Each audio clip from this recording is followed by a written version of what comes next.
Hola,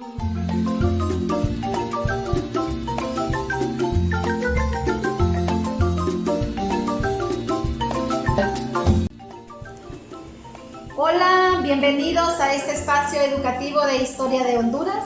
Les saluda su maestra Oneida Quintanilla, esperando que estén muy bien cada uno de ustedes y su familia. Recuerden siempre tomar las medidas de bioseguridad necesarias para este tiempo de pandemia, como usar su gel de manos, usar su mascarilla y sobre todo mantener el lavado constante de manos de ustedes y toda su familia.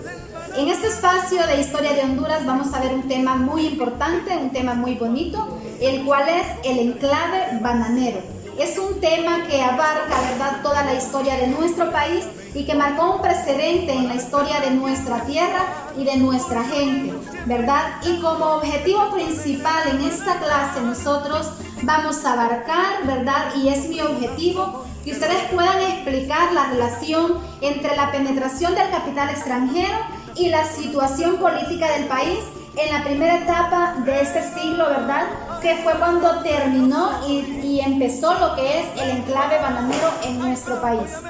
Y pues como siempre nosotros tenemos el concepto o tenemos la manera de poder indagar en el tema, y para ello tenemos unas preguntas exploratorias.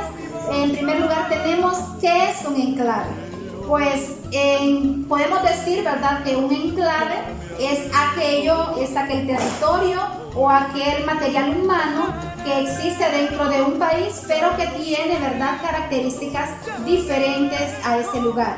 También tenemos qué es una transnacional, ¿verdad? Una transnacional es aquella empresa que se incursiona en un territorio, pero que no es de ese territorio, sino que tiene filiales alrededor de todo ese territorio o en otros países, ¿verdad? Esto difiere en lo que es, ¿verdad?, en los países de subdesarrollo o los países menos desarrollados. Ahí es donde entran las transnacionales para poder, ¿verdad?, explotar tanto el material humano como lo es en este caso, y pues todas las riquezas que hayan en este lugar.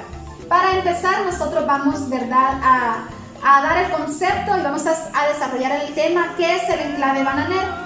Fue un periodo en el cual Honduras inició la explotación del banano.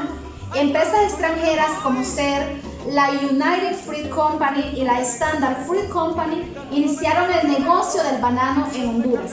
Estas empresas estadounidenses explotaron a los trabajadores hondureños, como lo cuenta la historia, ¿verdad? Estas empresas llegaron y vieron que había tierra accesible y compraron hectáreas de tierras. Más adelante vamos a hablar un poco de eso, ¿verdad? Y con ello trajeron, ¿verdad?, gente de otros lugares, ¿verdad?, gente profesional para que viniera y pudiera sacarle a esta tierra, en este aspecto de los bananos, ¿verdad?, todo lo que esta tierra podría dar. Y cuenta la historia, ¿verdad?, que nuestra gente sufrió en ese tiempo porque los obreros no tenían todo lo que ellos merecían, no tenían suficiente comida, no tenían la medicina necesaria para poder, al momento de enfermarse, no tenían dónde ir a un doctor, sino que los mismos químicos con los que ellos trabajaban defería en la salud de ellos, y esto hacía que ellos se enfermaran, y el que se enfermara pues no tenía un seguro social como lo tenemos hoy, sino que simplemente era despedido y en su casa él viera, ¿verdad?, cómo hacía para poder sanarse, y pues si no, fallecía, ¿verdad? Fueron muchas infecciones y fueron muchas enfermedades las que sufrió nuestra gente al momento de trabajar en estas concesiones. Los inicios de la actividad bananera fue entre 1900 a 1954. Empresas estadounidenses como la United Fruit Company y la Standard Fruit Company y la Cuyamel Fruit Company, las cuales establecieron enormes plantaciones de banano a lo largo de la costa norte.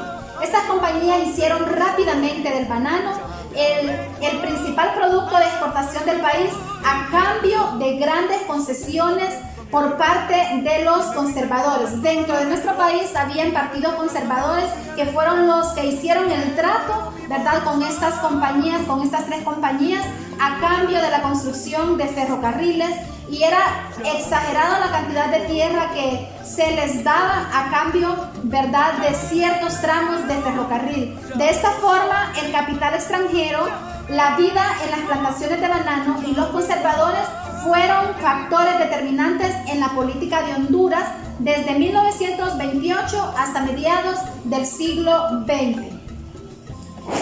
Aquí vamos a ver, ¿verdad?, un papel muy importante de las compañías bananeras en lo que es la política de nuestro país. Y pues como personaje principal de estas políticas tenemos a Manuel Bonilla, quien llegó a la presidencia de Honduras por medio de las armas. Una vez en el poder resultó ser mejor amigo de las compañías bananeras que su antecesor Terencio Sierra. ¿Verdad? Es una historia bien compleja, es una historia, ¿verdad?, que al recordarla da un poco de tristeza, porque al ver que se hacían ricos, ¿verdad?, explotando lo que era su propia gente. Durante su administración, estas empresas ganaron las excepciones de impuestos y el permiso para la construcción de muelles y carreteras. Esto era para beneficio de ellos mismos, ¿verdad? Por eso pusieron en el poder a Manuel Bonilla, porque él les daba los permisos para todo esto, y las carreteras y los muelles servían para la exportación del banano, así como el permiso para obtener, dice, las cartas para la construcción del nuevo ferrocarril nacional de Honduras, que a lo largo, ¿verdad?, era un beneficio para toda la población, pero era un beneficio al 90% de estas compañías bananeras. Durante el siglo XX, United Fruit Company se convirtió en una fuerza política y económica determinante en muchos países de dicha región, las llamadas repúblicas bananeras, así las llamaban en ese tiempo, ¿verdad?, ya que todas ellas eran una unidad de estas concesiones, influyendo decisivamente sobre gobiernos y partidos para mantener sus operaciones con el mayor margen posible de ganancias, al extremo de auspiciar golpes de Estado y sobornar políticos. Desde ese tiempo nosotros vemos, ¿verdad?, que existía la competencia entre los políticos, y el que tenía mayor poder, ¿verdad?, era el que quedaba en ese lugar, y el que no, pues simplemente, ¿verdad?, no lo elegían, y pues lo único que querían era, ¿verdad?, beneficio lo que querían era, pues eso, lucrarse de estas concesiones, lucrarse de lo que era la tierra, y así explotar cada uno de estos lugares a través de estas concesiones de banano.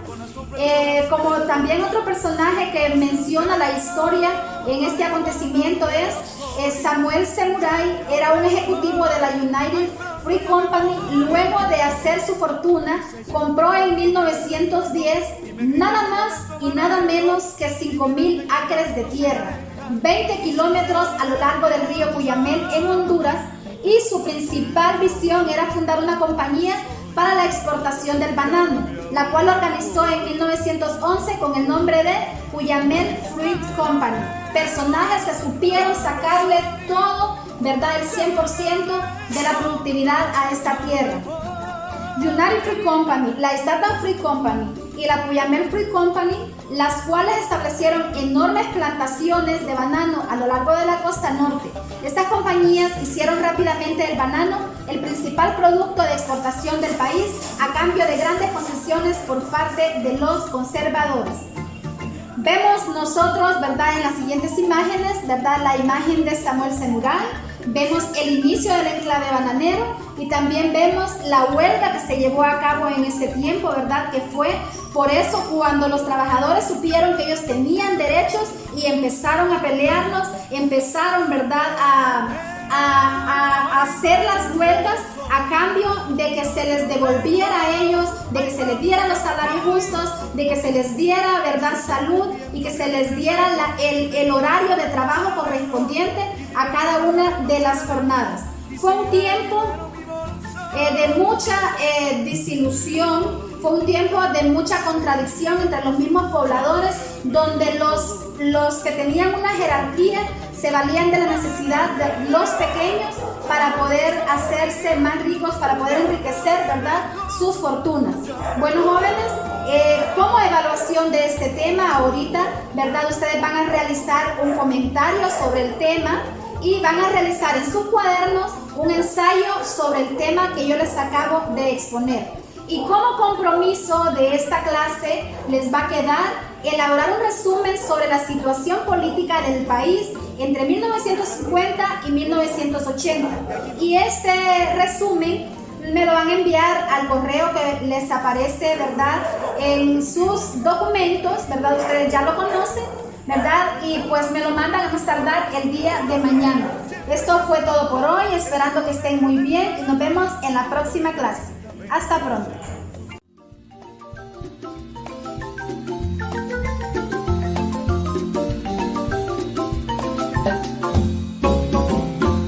Con mi carguita vengo llegando, de allí nomás de Guarumados, con mi carguita que van tirando.